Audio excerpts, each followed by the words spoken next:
जय हिंद दोस्तों। कैसे हैं आप लोग? उम्मीद करता हूँ कि अच्छे होंगे और आपकी पढ़ाई भी मस्त चल रही होगी। जिस तरीके के आप लोग कमेंट कर रहे हैं ना, वो मुझे बहुत एप्रिशिएट कर रहे हैं।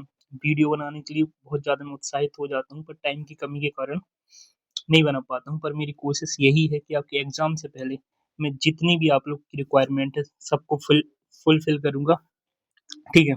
जैसे कि मैंने एक तकिया कलाम स्टार्ट किया है वीडियो से पहले। तो आपको चैनल को सब्सक्राइब कब करना है, यदि आप एक बार फिर से यहाँ आना चाहते हैं, लाइक करें यदि आपको वीडियो पसंद आती है, डिसलाइक करना है यदि आपको वीडियो पसंद नहीं आती, पर कमेंट के साथ बताना है कि क्यों डिसलाइक किया और क्या सुधार किया जा सकता है। ठीक है दोस्तों, इसी तरह आपका साथ बना रहे।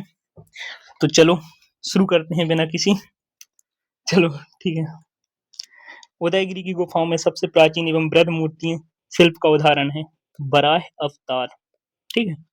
उमठवाड़ी मध्य प्रदेश की किस बोली का एक प्रकार है? उमठवाड़ी जो मध्य प्रदेश की मालवी भाषा का एक प्रकार है। आनंद रघुनंदन नाटक के लेखक कौन है?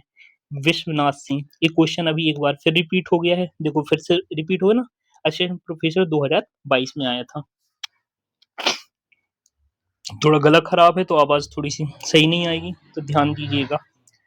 देवलाली का देवलालीकर का संबंध किस कला से? जी अपने चित्रकार चित्रकला से संबंधित, चित्रकारों से रिलेटेड भी क्वेश्चन आ रहा है, तो मध्य प्रदेश के जितने भी चित्रकार हैं आप उनको एक बार अच्छे से देखकर चले जाना। क्वेश्चन नंबर 5, भविष्य कथा के लेखक धनपाल। भविष्य कथा के लेखक धनपाल जी हैं। प्रसिद्ध हिंडोला तोरण कहाँ स्थित है? देखो हिंडोला महल आता ना तो अपन मांडू जाते, ठीक है, पर क्या पूछा है? हिंडोला तोरण, जो कि अपने ग्यारसपुर में है। इसको लिख लीजिएगा, ये क्वेश्चन यूनिक लग रहा है मेरे को। क्वेश्चन नंबर 7, जो क्रांतिवीर मर्दान सिंह का संबंध कहाँ से था? जो क्रांतिवीर मर्दान सिंह कौन है जी? अपने जो 1842 में अपना बुंदेला विद्रोह हुआ था ना, बानपुर रियासत से इनने नेतृत्व किया था। तो क्रांतिवीर मर्दान सिंह कहाँ? बानपुर। Question number 7। अब आते हैं अपन क्वेश्चन नंबर 8 पर। ठीक है दोस्तों, क्वेश्चन नंबर 8, निम्नलिखित में से कहाँ बॉक्साइट नहीं पाया जाता है? तो बॉक्साइट शिवपुरी में पाया जाता है, कट्टी में, शहडोल में, उमरिया में नहीं पाई जाती, कोयला क्षेत्र है। ठीक है, एक मिनट रुकना। चलिए यहाँ पर बॉक्साइट से रिलेटेड जितने भी फैक्ट हैं उनको यहाँ क्लियर करते हैं। तो सबसे बॉक्साइट क्या है? एल्यूमिनियम का अयस्क है बॉक्साइट। सर्वप्रथम मध्य प्रदेश में 1908 में कटनी में इसका उत्खनन किया गया था बॉक्साइट का। अब बॉक्साइट से रिलेटेड इसका उत्खनन कहाँ किया जाता है? अपने बालाघाट में किया जाता है, अनूपपुर हो गया। ठीक है, तो यहाँ की फेमस खदानें हैं। तो जैसे कि अपन आते हैं सबसे पहले अपनी बालाघाट। बालाघाट की खदान है। मैं इसको इसलिए पढ़ा रहा हूँ क्योंकि यहाँ से एज इट इज क्वेश्चन आते हैं। जैसे कि बालाघाट की बेहर पठार, बेहर पठार से क्या बॉक्साइट पाया जाता है? मुंडी दादर, मुंडी दादर, तालाबोनी, फिर मालतीगढ़। इसको आप लिख लेना दोस्तों, पता, बेहर पठार, मुंडी दादर, तालावानी, मालतीगढ़, ये बॉक्साइट की खदान है जो कि अपनी बालाघाट में पाई जाती हैं। और फिर इसके बाद आते हैं अपन अनूपपुर। अनूपपुर की खदान है, हाँ लिखें, यही लिखते हैं अनूपपुर। अनूपपुर में अमरकंटक है, ये तो बन ही जाएगा। पसमाना दादर, मुंडी दादर अपना कहाँ पे है? बालाघाट में। और जो पसमाना दादर कहाँ है? अनूपपुर। फिर खपड़ी पानी, फिर देवसनी पहाड़।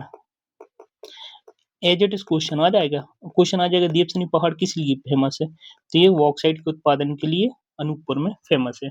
ठीक है, अब आते हैं क्वेश्चन नंबर 9। विंध्याचल पर्वतमाला की लंबाई लगभग कितनी है? वो है 1000 से 12 किलोमीटर। ठीक है, विंध्याचल पर्वत पे क्या आता है? अपना मांडू आ गया, वांचू पांड हो गया, इत्यादि विंध्याचल पर्वतमाला पे स्थित चीजें हैं। ठीक है, मध्य प्रदेश की ज्योग्राफी के क्वेश्चंस भी बहुत रिपीट होते हैं। तो जो विंध्याचल पर्वत श्रेणी होगी, सतपुड़ा श्रेणी होगी, नर्मदा घाटी, इसकी जो पहाड़ियां हैं, मुख्य मुख्य उनको अच्छे से देख लेना आप लोग। मध्य प्रदेश में आरक्षित वनों का प्रतिशत कितना है? 60% से अधिक। वनों में आते हैं, देखो वन 3 प्रकार के पाए जाते हैं। एक आरक्षित वन और दूसरे हैं आरक्षित और दूसरे हैं संरक्षित वन। इसको देख लेना, इससे क्वेश्चन आता है, इसलिए पता जहाँ-जहाँ से क्वेश्चन आ रहे हैं उस टॉपिक को मैं यहीं पे आपको रिवाइज़ कराते जा रहा हूँ, फिर इनकी एक सेपरेट वीडियो भी लेके आ जाऊँगा। तो अवर्गीकृत वन, तो पहले संरक्षण, आप संरक्षण संरक्षण कम लोगों को दे सकते हैं कि ज़्यादा लोगों को? आपके घर में संरक्षण मतलब आपके अंदर रखना, संरक्षण में कम लोग रहेंगे और आरक्षण में ज़्यादा लोग। तो संरक्षण 32.8% 32.8% क्या है? संरक्षित वन।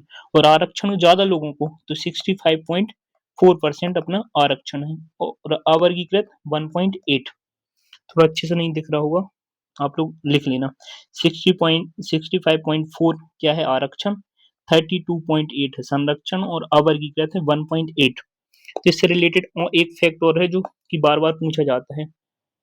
जो आरक्षित वन है अपने, आरक्षित वन सर्वाधिक कहाँ है और कम कहाँ है? उसी प्रकार संरक्षित वन सर्वाधिक कहाँ और कम कहाँ पे है? तो देखो जहाँ पे आरक्षित सर्वाधिक होगा, वहाँ संरक्षित कम होगा, जहाँ आरक्षण कम होगा, वहाँ संरक्षण सर्वाधिक होगा। तो सर्वाधिक आरक्षित वन अपने कहाँ पर है? उज्जैन में 100%। और सर्वाधिक संरक्षित वन राजगढ़। इसको ऐसे याद कर लेना, राजा लोग संरक्षण देते थे क्योंकि उनके पास पर्याप्त सुविधाएं थी। तो आपने सुना होगा कि कोई जैसे कि औरंगजेब का लड़का अकबर द्वितीय भाग के गया था किसके पास? शिवाजी के लड़के संभाजी के पास। तो उन्होंने उसको संरक्षण दिया था। तो राजा महाराजा लोग क्या कर लेते हैं? संरक्षण देते हैं। तो संरक्षित वन सर्वाधिक कहाँ है? अपने राजगढ़ में। और कम होंगे कहाँ? उज्जैन में। और यहाँ आरक्षण सबसे कम कहाँ होगा? राजगढ़ में। बस ऐसे याद कर लेना। और सतपुड़ा जो विंध्याचल बनपेटी जिले में आरक्षित वनों का अनुपात अधिक है और मध्य भारत पठार और बुंदेलखंड के पठार में आरक्षित वनों का अनुपात बहुत कम है। और एक और आता है सागौन, सागौन और साल का प्रतिशत। तो सागौन का प्रतिशत अपने यहाँ है 19.36%, लगभग 20% है। और साल का परसेंट है अपना 4.15%। सागौन और साल से ही क्वेश्चन आते हैं। सागौन 19.36 20%, ये शायद 2020 की पीएससी में आया था। और साल अपना क्या है? 4.15%। अब आते हैं अपन क्वेश्चन नंबर 11। कौन सा हीरे की खदान नहीं है? हीरे की खदान कौन सी नहीं है अपनी? देखो मंझगुआ, हिनोता, अंगोरा, ये सब हीरे की खदान है। ये सब कहाँ है? पन्ना। ठीक है। जो मंझोली कहाँ है? अपना सीधी में। सीधी ये किसकी? सोने की खदान है। एक खदान वाली वीडियो मैं ले आऊंगा बहुत जल्दी। बोला तो हूँ अभी ले आऊंगा तो आप लोग भूल जाएंगे, लास्ट में ही लेके आऊंगा जिसमें आपको याद रहे, क्योंकि इसको ट्रिक से याद कराएंगे तो तुरंत चीजें याद रहनी चाहिए। तो सीधी में ये मंझौली कहाँ? अपनी सोने की खदान है सीधी जिले में। निम्न में से कौन सी उत्तर से आकर नर्मदा नदी में मिलती है? जो अपनी हिरन नदी है ना, जो नॉर्थ साइड से आके मेरे गांव के पास एक है जुतपुरा गांव, वहां आकर ये मिल जाती है। ठीक है, वहां मेरी अब नहीं बताते रिलेशन ठीक है बहुत। तो उत्तर से आकर मिलती है हिरन नदी। और शेर नदी क्या है? जो अपने दक्षिण से आकर मिलती है। Question number 13। थॉर्नवॉर्ड के जलवायु वर्गीकरण के अनुसार पचमढ़ी की जलवायु किस प्रकार की? उपाद्र। उपाद्र, तर भी नहीं है, अर्धशुष्क भी नहीं, शुष्क क्या है? उपाद्र, आर्द्रता अधिक बनी रहती तो उपाद्र। Question number 14।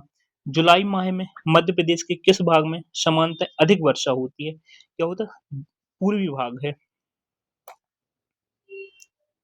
पूर्वी या दक्षिणी? एक सेकंड रुकना। हाँ, पूर्वी भाग है। जुलाई माह में मध्य प्रदेश किस भाग में सामान्यतः अधिक वर्षा? पूर्वी भाग। आपने देखा होगा रीवा साइड बहुत ज्यादा बाढ़ आ जाती है, केवटी बहुटी नदियों में।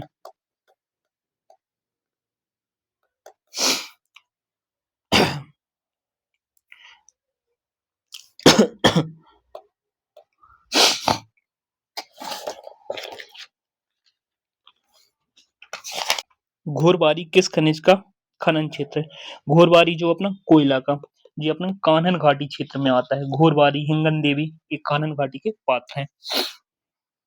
और देखो अब यहाँ कोयले से रिलेटेड है, तो पिछली वीडियो में भी मैंने बताया था कोयला। कोयला का सबसे बड़ा कोयला क्षेत्र क्या होता है? बड़ा क्या होता है? सोहाग। तो सबसे बड़ा क्षेत्र सोहागपुर।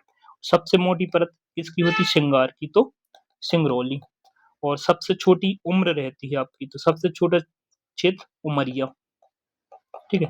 सबसे मोटी परत श्रृंगार की, जो महिलाएं बुरा मत मानना, मेकअप करती हैं तो परत दर परत होती है श्रृंगार, तो सबसे मोटी परत सिंगरौली।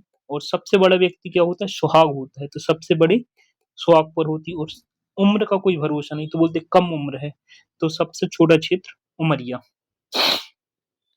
भांडेर नदी किस नदी भांडेर नहर किस नदी पर बनाई गई है? जो कि अपनी बेतवा नहर पर बनाई गई है। क्वेश्चन नंबर 17, मझगुआ क्षेत्र किस खनिज के लिए प्रसिद्ध है? अभी आपको बताया था हीरे के लिए। देखो हीरे के लिए पन्ना में है, छतरपुर में और सतना में। हीरे की जो खान है पन्ना में हिनौता हो गई, मझगवा हो गई और राम खेरिया, ये अपनी पन्ना में हीरा की खदानें हो गई। छतरपुर में अंगोरा, बक्सवाहा इत्यादि। और सतना में कौन है? कोटरिया। देखो दोस्त, मैं इसलिए इतना टाइम ले रहा हूँ कि यहाँ से आपका एक क्वेश्चन फिक्स है, आना ही है। और इसमें एक चीज और है, जीआई टैग मिल गया अपने पन्ना को हीरे के लिए। और पार्क कहाँ बनेगा? पन्ना में। म्यूजियम कहाँ बनेगा? खजुराहो में, क्योंकि म्यूजियम देखने विदेशी लोग आते हैं, तो म्यूजियम कहाँ बनेगा? खजुराहो। खजुराहो सब लोग आते हैं।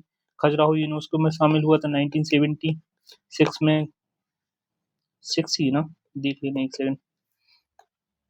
मध्य प्रदेश में जल अभिषेक योजना कब प्रारंभ हुई? 2006 में। ठीक है। मध्य प्रदेश के गुना जिले में रमेश चंद्र लाहौटी सर्वोच्च न्यायालय के किस क्रम के मुख्य न्यायाधीश हैं? वो 35वें नंबर के थे। निम्नलिखित में से कौन सा मध्य प्रदेश का मुख्यमंत्री नहीं रहा?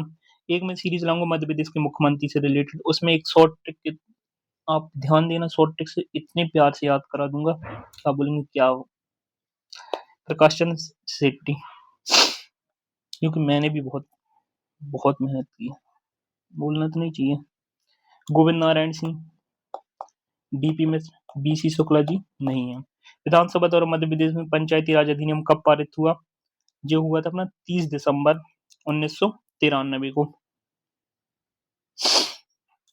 30 दिसंबर 1993 को लागू हुआ था 25 जनवरी 1994 से। ठीक है। मध्य प्रदेश में अनुसूचित जनजाति अत्याचार निवारण अधिनियम कब लागू हुआ? अरे यार, के द्वारा डिलीट कर दिया गया है, इसको मैंने अभी अध्ययन नहीं किया है। मैं एक वीडियो लाऊंगा इसमें पूरे एक्ट होंगे आपका, SC ST और जो वन अधिनियम 1986 वाला। ठीक है। तो उसमें और गौ संरक्षण अधिनियम, वो 2-3 दिन पहले बना दूंगा वीडियो, तो आपको तुरंत पे तुरंत चीजें अच्छे से याद रहेंगी। ओमान की मदद से कच्चे तेल की रिफाइनरी कहाँ स्थापित की गई? अपने बीना में। की जो मध्य प्रदेश में एक ही कच्चे तेल की रिफाइनरी है। अभी क्वेश्चन आया था पिछले एग्जाम में कि मध्य प्रदेश में तेल की कितनी रिफाइनरी? सिर्फ एक है, जो कि ओमान की सहायता से आगा शोध बीना, जो कि सागर में है। मध्य प्रदेश की मुख्यमंत्री कृषक जीवन कल्याण योजना कब प्रारंभ हुई? 27 सितंबर 2008 मध्य प्रदेश में मुख्यमंत्री कृषक जीवन कल्याण योजना। सॉरी यार, बार बार वीडियो पोस्ट करनी पड़ रही है जुकाम के कारण। मध्य प्रदेश सरकार में राष्ट्रीय कृषि बाजार योजना ई नाम मध्य प्रदेश में कब प्रारंभ हुई? 14 अप्रैल 2016 को। IMP इसको लिख लेना। कृषि बाजार योजना ई नाम मध्य प्रदेश में कब प्रारंभ हुई? 14 अप्रैल 2016।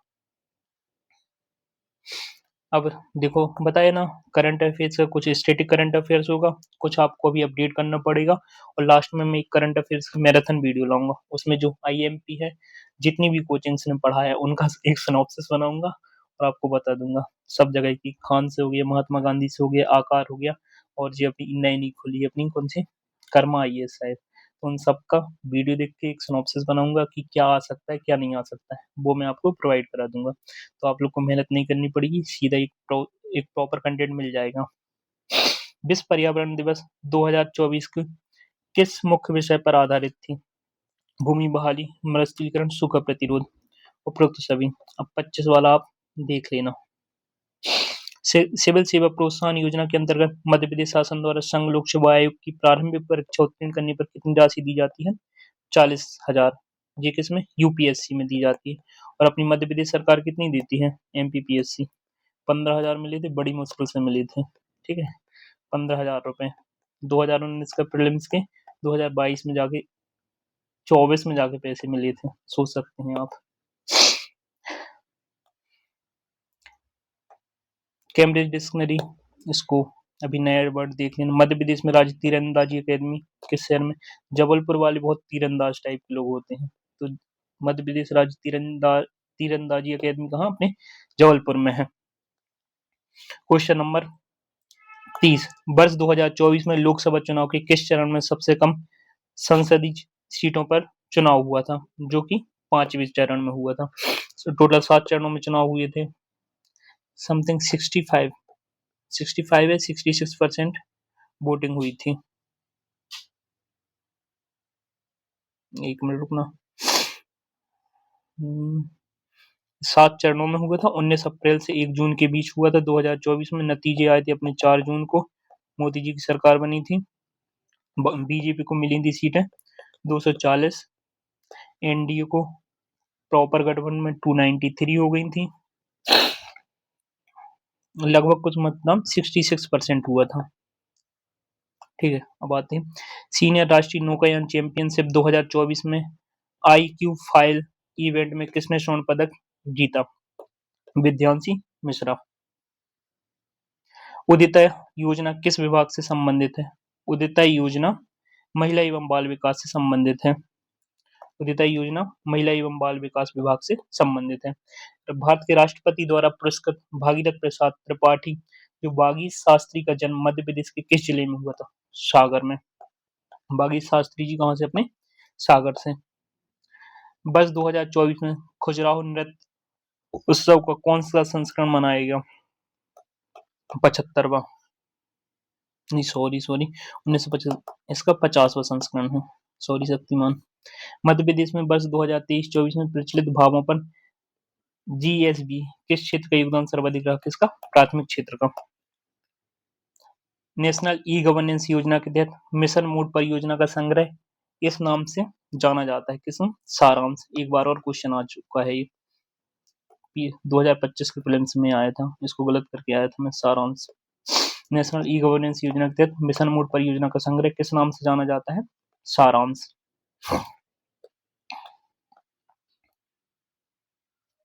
खालिस्तान का उपयोग मानकीकृत वेब पेजों की डिजाइन करने के लिए किया जाता है ताकि वेब सामग्री को किसी भी कंप्यूटर पर पढ़ा जा सके। HTML hypertext markup language. तो ऑप्शन ए। निम्नलिखित में से कौन सा एक सोशल नेटवर्किंग प्लेटफॉर्म नहीं है? लिंक्डइन है, इंस्टाग्राम है, गूगल, रेडिट। गूगल कोई सोशल नेटवर्किंग प्लेटफॉर्म नहीं है, एक सर्च इंजन है। यूनिक्स एक ऑपरेटिंग सिस्टम है जिनमें किस प्रकार का यूजर इंटरफेस होता है?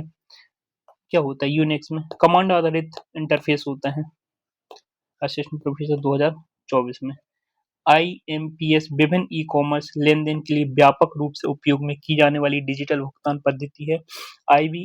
IMPS का पूर्ण नाम क्या है? Sorry, immediate payment service. Immediate payment service. 1 terabyte में कितने मेगाबाइट होते हैं? 1024 गुणा 1024। ठीक है।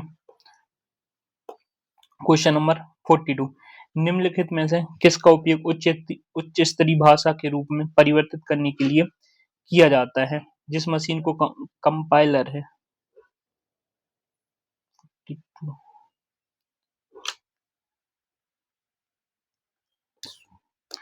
निम्न में से किसका उपयोग उच्च स्तरीय भाषा को ऐसे रूप में परिवर्तित करने के लिए किया जाता है जिसे मशीन समझ सके? कौन? कंपाइलर। आर्टिफिशियल इंटेलिजेंस के क्षेत्र में मशीन की क्षमता मानव स्तर की बुद्धिमत्ता से मेल परीक्षण करने के लिए किस पद्धति का उपयोग किया जाता है? क्या? Machine learning. एआई में एनएलपी का पूर्ण नाम क्या है? Natural language processing. Natural language processing. निम्नलिखित में से कौन सा एक राष्ट्रीय ई गवर्नेंस परियोजना नहीं है? उमंग, ओपन फोर्जेस, संकल्प, माई स्कीम।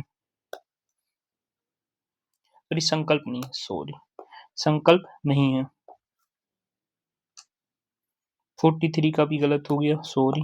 इसका होगा ट्यूरिंग टेस्ट। एक बार फिर से देख लेते हैं अपन यहाँ से। आर्टिफिशियल इंटेलिजेंस के क्षेत्र में मशीन की क्षमता को मानव स्तर की बुद्धिमत्ता से मेल परीक्षण करने के लिए किस पद्धति का उपयोग किया जाता है? ट्यूरिंग टेस्ट का। एआई में एनएलपी, नेचुरल लैंग्वेज प्रोसेसिंग। निम्नलिखित में से कौन सा एक राष्ट्रीय ई गवर्नेंस की परियोजना नहीं है? उमंग है, ओपन फोर्सेस है, माई स्कीम में, संकल्प नहीं है। पीएम जनमन योजना के अंतर्गत मध्य प्रदेश की किन 3 जनजातियों को लक्षित किया गया है? बेगा भारिया, सहरिया। बेगा भारिया, सहरिया। पीएम जनमन योजना की 2011 की जनगणना के अनुसार मध्य प्रदेश की न्यूनतम जनजाति जनसंख्या वाला कौन सा? भिंड।